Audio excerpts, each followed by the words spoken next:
Hello everyone, welcome back to the Basic Income Spotlight here on the Political Reading Recap. Today, we're diving into something more exciting than your favorite show getting renewed. It's universal dividends. But not just any kind of dividend. We're going to compare a variable universal dividend with a fixed universal basic income and figure out which one might be the smarter choice. Let's start with the basics. Universal basic income, or UBI, is like getting the same allowance every month, fixed and predictable. It's straightforward and you always know what to expect. But what if there's a way to make it more dynamic? Enter the variable universal dividend. It's similar to Alaska's permanent fund. This one changes based on how well the economy is doing. When the economy is booming, your check gets bigger. When things slow down, the check shrinks. It's like getting a bonus when times are good.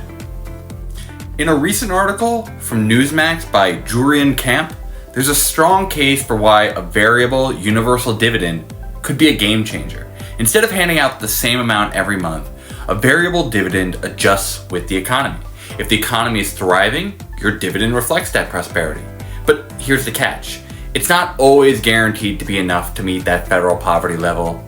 Now let's break down the pros and cons. A fixed UBI is steady, it's reliable, and depending on what it's pegged to, like inflation, GDP, or the federal poverty line, it can grow with the economy.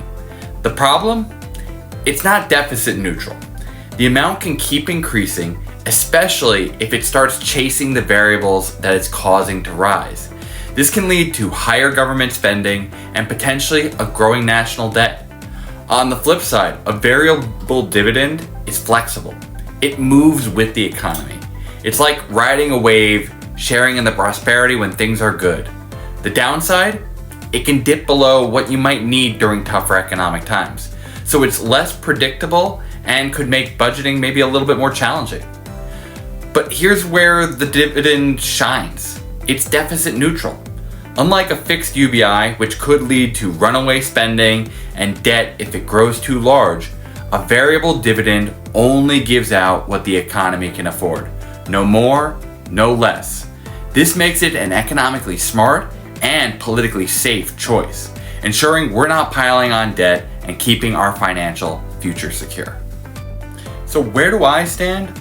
I'm torn, but I lean towards that variable dividend. It's fair, dynamic, and deficit neutral. Sure, it might not be as predictable as a fixed UBI, but it's designed to grow with the economy in a sustainable way without risking an unmanageable debt load. It's a smart way to ensure we all get a piece of the pie without breaking the bank. Thanks for watching, and remember, whether it's fixed or variable, the goal is the same, making sure everyone has the security and dignity that they deserve. Don't forget to like this video, subscribe to the channel, and hit that little bell icon so you're always in the loop for our latest spotlights. Shout out to this week's newest subscriber, Dr. Draper Kaufman. But what do you think? Would you prefer the steady, reliable fixed UBI, or are you on board with the flexible, deficit neutral dividend? Let me know in the comments below. Be sure to check out our other weekly political reading spotlights and the Political Reading Recap newsletter. And see you all next week with more basic income news.